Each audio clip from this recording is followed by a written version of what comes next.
చంద్రబాబు నాయుడు గారు ఢిల్లీ వెళ్తే ఈ రాష్ట్ర ప్రయోజనాల కోసం వెళ్ళినట్టట. జగన్మోహన్ రెడ్డి గారు వెళ్తే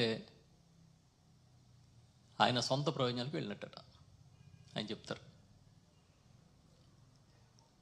ఇవాళ చంద్రబాబు నాయుడికి ఆయన ప్రభుత్వానికి అధిష్టాన వర్గం ఎవరు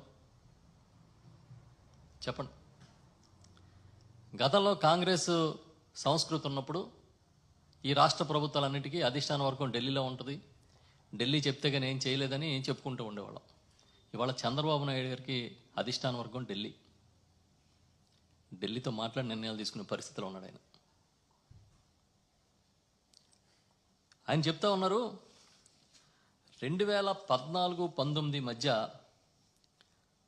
చాలా అద్భుతాలు ఆయన చేసినట్టుగా, ఆర్థిక వ్యవస్థని చాలా గాడిలో పెట్టినట్టుగా 2019